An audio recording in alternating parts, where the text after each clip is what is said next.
Is welcome to my channel. और आज हम आपके लाए हैं सॉल्यूशन चैप्टर का topic number 4 elevation in boiling point. तो देखिए इसमें हमने हैंड रिटन नोट्स और उसका पूरा डिटेल सॉल्यूशन करवाया है, जो उससे आपके एग्ज़ाम पॉइंट ऑफ व्यू से, चाहे बोर्ड एग्ज़ाम दे रहे हों चाहे कोई भी एग्ज़ाम दे रहे हों, उसके लिए आपके लिए बिल्कुल सही साबित होगा, बिल्कुल आपके लिए उपयोगी साबित होगा।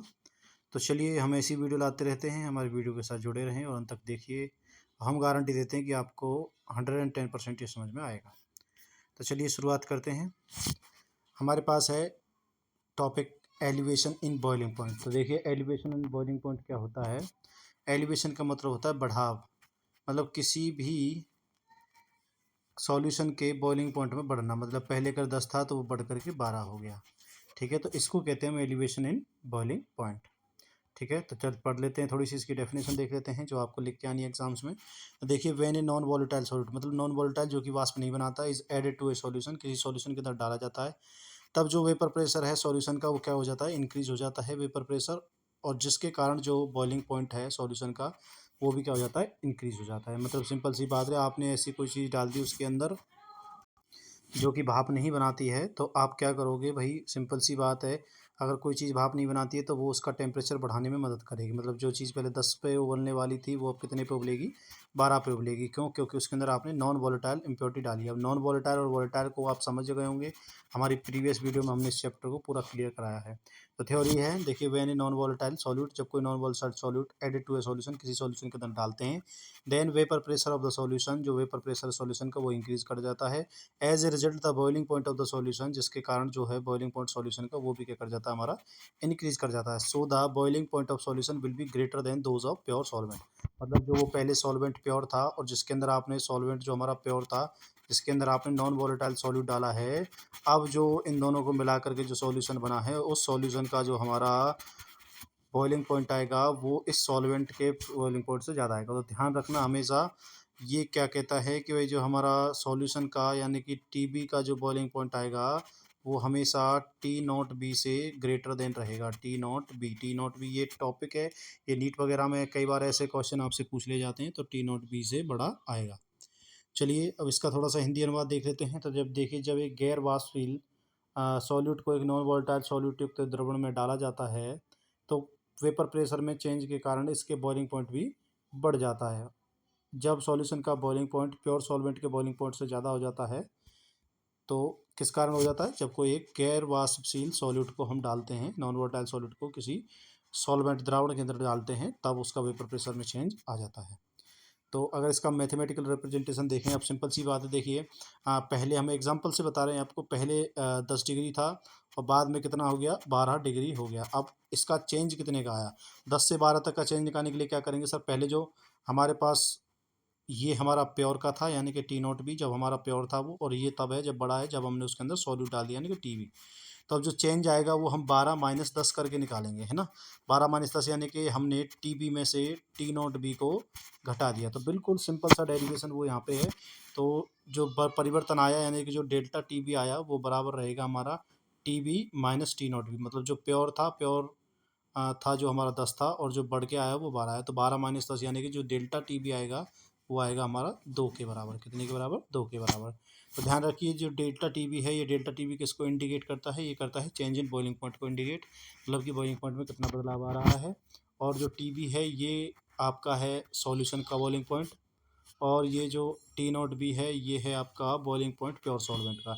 मतलब टी नॉट बी जब सॉल्वेंट प्योर था, टी बी जब बॉइलिंग पॉइंट सॉल्यूशन का मिलके आया, और डेल्टा टी बी क्या हो गया sir, change in boiling point हो गया, चेंज इन बॉइलिंग पॉइंट हो गया।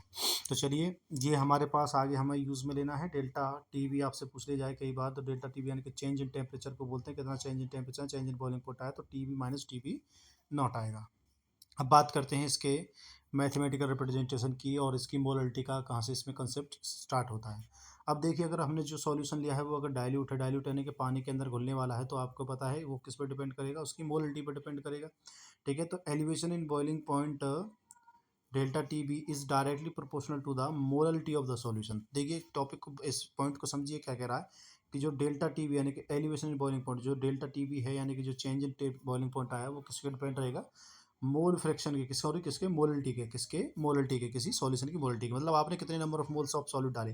देखिए अगर आप थोड़ा सॉल्यूट डालोगे तो टेम्परेचर में भी थोड़ा परिवर्तन आएगा, और अगर आप ज़्यादा सॉल्यूट डालोगे तो टेम्परेचर में भी ज़्यादा परिवर्तन आएगा। मतलब सिंपल सी बात है कि जो चेंज इन टेम्परेचर है वो सीधा सीधा जो हमारा चेंज इन टेम्परेचर है डेल्टा टी वी, वो किस पे डिपेंड कर रहा है सर, वो मोलरिटी पे डिपेंड कर रहा है। डेल्टा टी वी बराबर मोलरिटी, ठीक है, डायरेक्ट प्रोपोर्शनल। तो अब देखिए हमने वही टर्म लिखी है डेल्टा टी वी, यानी कि चेंज इन बॉइलिंग पॉइंट किसके बराबर रहेगा, हमारा मोलरिटी के बराबर रहेगा। और इसको जब हम चेंज करेंगे तो आपको पता है कि ये जो डायरेक्टली प्रोपोर्शनल साइन है इसका कोई मैथमेटिकल रिप्रेजेंटेशन होता नहीं है। अब इसका मैथमेटिकल कोई ऑपरेशन नहीं है, रिप्रेजेंटेशन नहीं है, तो ये सिर्फ रिलेशन दिखाता है। तो अब इसको हम हटाने की कोशिश करेंगे, और जब हम इसको हटाएंगे तो हमें कोई ना कोई चीज़ इसके बीच में क्या देनी पड़ेगी, एक कांस्टेंट देनी पड़ेगी। कांस्टेंट चीज़ क्या रहेगी, देखिए डेल्टा टी वी। अब क्योंकि हम बॉइलिंग पॉइंट के बारे में पढ़ रहे हैं तो कांस्टेंट भी हमें बॉइलिंग पॉइंट का यानी कि के वी यानी कि बॉइलिंग पॉइंट कांस्टेंट ही लेना पड़ेगा इनटू एम। ठीक है, तो डेल्टा टी वी बराबर के V M, delta T V बराबर के वी एम। ठीक है, तो अब बात करते हैं वेयर के वी क्या है। के वी है हमारा बॉइलिंग पॉइंट एलिवेशन कांस्टेंट, और यूनिट है इसकी kilogram mole inverse, kilogram mole inverse.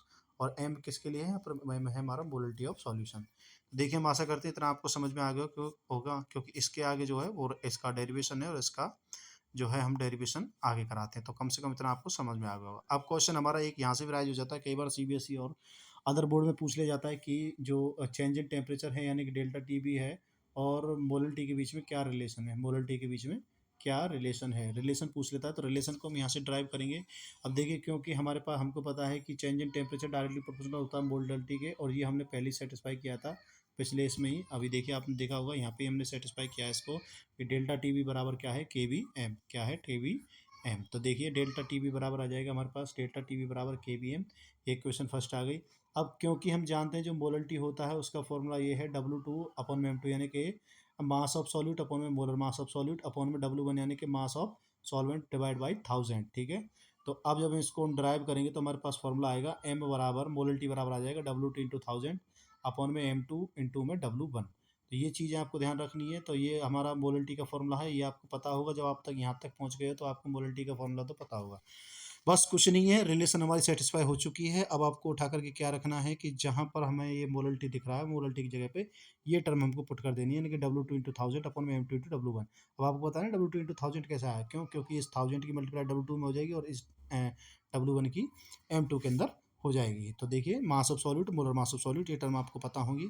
तो अब इस एम की वैल्यू को उठा करके हम इस रिएक्शन में पुट कर देते हैं। एम की वैल्यू को उठा करके इक्वेशन फर्स्ट में पुट कर देते हैं, कहाँ पर, जहाँ पर एम है। तो देखिए हमने किया डेल्टा टी वी और उसके बाद के वी हमारा एज इट इज रहेगा, के वी एज इट इज रहेगा। बस हमको क्या करना है, एम की जगह पे क्या रखना है, डब्ल्यू टू इंटू 1000 अपॉन में M two into W one. तो डब्ल्यू टू इंटू 1000 अपॉन में M two into W one, तो ये हमारे पास वैल्यू रहेगी। तो डेल्टा टी वी बराबर के V into W two into 1000 upon में M two into W one. अब यहाँ से हमसे जो मोस्ट फ्रिक्वेंटली पूछता है वो मास ऑफ सॉल्यूट पूछता है कि हमने कितना सॉल्यूट को, मास ऑफ सॉल्यूट नहीं, मोलर मास ऑफ सॉल्यूट पूछता है कि हमने कौन सा सॉल्यूट डाला था। आपसे वो मोस्टली पूछेगा कि हमने इसका जो टेम्परेचर बढ़ा है वो किस सॉल्यूट के कारण बढ़ा है, कौन सा सॉल्यूट डाला है।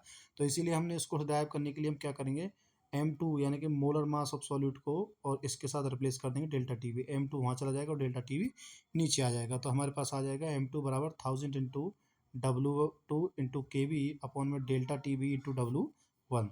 तो ये हमारे पास रिलेशनशिप सेटिस्फाई होकर आ गई, और यही मेन रिलेशन है। यहीं तक आपको डेरिवेशन करना है, इसी डेरिवेशन के आपको नंबर मिल जाएंगे। अब कुछ टर्म्स हैं उनको देख लेते हैं। तो देखिए डब्ल्यू टू क्या है, मास ऑफ सॉल्यूट, ये तो पता है।